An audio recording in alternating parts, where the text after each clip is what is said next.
আসসালামু আলাইকুম এভরিওয়ান, সবাই কেমন আছেন? সেই ঈদুল আজহা গেল কবে। আমি এতদিন পরে আমার কোরবানির দিনের ভিডিও নিয়ে চলে এসেছি। আমরা যাচ্ছি একটা সিটিতে, মানে আমরা সবাই মিলে আজকে ঈদের দিনটা একসাথে কাটাবো। এর জন্য আমরা এক বড় ভাইয়ের রেস্টুরেন্টে চলে এসেছি। তো এখানে হলো আমরা এবার কোরবানি দিচ্ছি ফার্মে। আর আমরা সবাই মিলে আর একটা খাসি কোরবানি দিয়েছি, যেটার বারবিকিউ হবে আজকে। তো সবাই মিলে সেটারই প্রসেসিং করছিল। আসলে এত বছর পরে এবারই প্রথম ঈদের দিনের মতো লেগেছে। কারণ এখানে তো নর্মালি যে যার মতো হচ্ছে বিভিন্ন স্টোরে গিয়ে কোরবানি দিয়ে আসে, তো মৃত্যু আর হাত দিয়ে ধরতে পারে না। তো এবারই সবাই এত আনন্দ উৎসাহ নিয়ে মাংস কাটাকাটি করছিল, দেখেও ভালো লাগছিল। আরেক সাইডে মেহেদি পড়াচ্ছিল, আরেক সাইডে সবাই মিলে গল্প করছিল। আর সবাই সবার মতো খাবার দাবার নিয়ে এসেছে, ফ্রুটস, ড্রাই ফ্রুট, অনেক কিছু নিয়ে এসেছে। আমি আবার টার্কিতে গিয়েছিলাম, সেখান থেকে সবার জন্য টার্কিশ ডিলাইট নিয়ে এসেছি। যেহেতু মানুষ অনেক বেশি, এর জন্য আমি একটু কেটে কেটে দিচ্ছিলাম আর কি, যেন সবাই মিলে খেতে পারি। আর এই টার্কিশ ডিলাইটই হচ্ছে সর্বপ্রথম এরাই আবিষ্কার করে টার্কিশ ডিলাইট, এবং এরপর থেকে এটা এত বেশি পপুলার হয়। আর এইদিকে আর এক আপু উদ্যোগ নিয়েছে যে আর এক সাইডে আমরা বারবিকিউ হবে, যে সাইডে আর এক সাইডে গ্রিলের মধ্যেই হচ্ছে আমরা এরকম মিট রান্না করব। তো সেটারই সব মশলাপাতি দিয়ে মাখামাখি চলছিল। সত্যি কথা বলতে এবার ঈদের দিনটা আসলে ঈদের দিনের মতো লেগেছে, আলহামদুলিল্লাহ।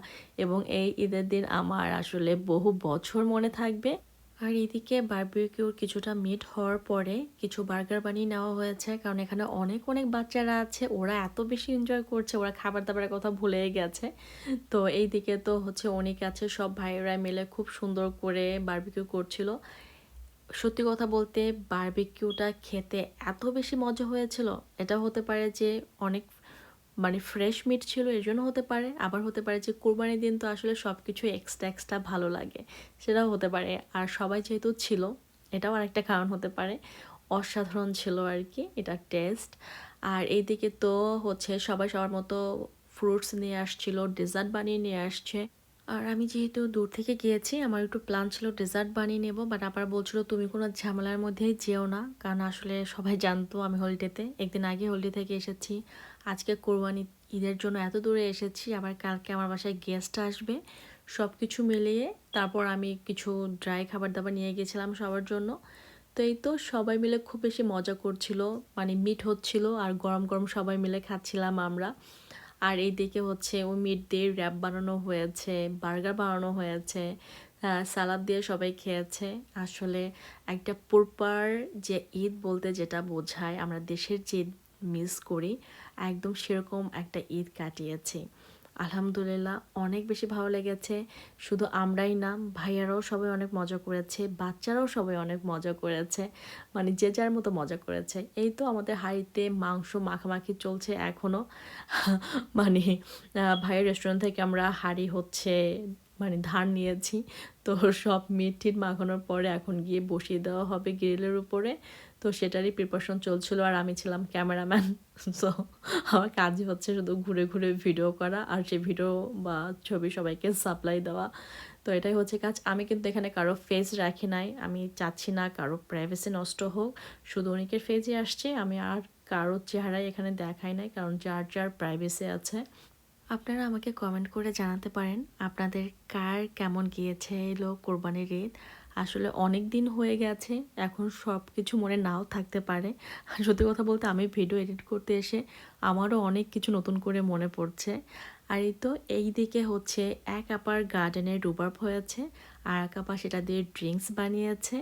তো মানে এটা ছিল আর একটা এক্সাইটিং পার্ট। আমি এবারই প্রথম রুবাবের ড্রিঙ্কস খেয়েছি, খুবই মজা। তো যে আপার এই ড্রিঙ্কসটা নিজে বানিয়েছে, তো সে বলে তোমরা সবাইকে খাও আর সবার কাছ থেকে লাইভ রিভিউ নিয়ে আসো। তো আমি আর আরেক আপা সবাইকে খাওয়াচ্ছিলাম, আর সবার কাছ থেকে রিভিউ জানতে চাচ্ছিলাম আর কি কেমন হয়েছে। আর এইদিকে আমি একটু লাস্টের দিকে চিন্তাও করছিলাম যে কখন মিট আসবে, কখন বাসায় যাব, কারণ আমার যেহেতু অনেক দূরে যেতে হবে, অনেক বেশি সময় লাগবে এবং বাসায় গিয়ে সেই মিটগুলো প্রসেস করা, কারণ যেহেতু অনেক বেশি মিট আমি চাইলেই যে কোনো জায়গায় রেখে দিতে পারবো না।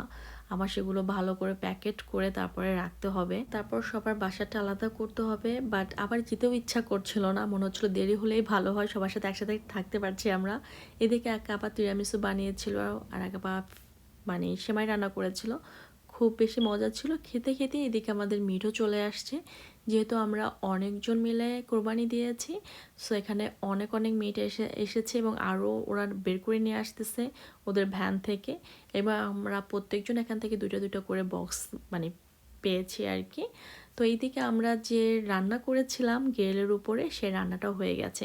এটা এত সুন্দর কালার হয়েছে এবং এটা এত স্লো কুকে হয়েছে, খেতেও খুব বেশি মজা ছিল। তো এই তো এদিকে ফার্ম থেকে গরুর কলিজা আরোজনের সাথে কী কী থাকে সেগুলো ওরা আলাদা করে একসাথে দিয়েছে। তো এর জন্য ভাইয়েরা সেগুলো একদম সমান ভাগে ভাগ করে সবার বক্সে বক্সে দিয়ে দিয়েছে। আর এই তো আমি বাসায় চলে আসছি, এখন রাত 2টা বাজে। সত্যি কথা বলতে এখন এগুলো প্যাক করারও কোনো এনার্জি নাই, আসলে সারাদিন তো বাইরে ছিলাম, তারপর তো এতগুলো মেড করতে হবে। তো আমি আজকে আর রান্না করব না, কারণ ওই ধৈর্য এখন নাই। আমি শুধু শুধু এগুলো প্যাক করে এখন রেখে দেবো, আর কিছুটা হচ্ছে নর্মাল ফ্রিজে ম্যারিনেট করে রেখে দেবো যেন কালকে সকালবেলা উঠে সেটা আমি বসিয়ে দিতে পারি। তো আজকে এই পর্যন্ত, সবাই অনেক অনেক ভালো থাকবেন, আমাদের জন্য দোয়া করবেন। আল্লাহ হাফেজ।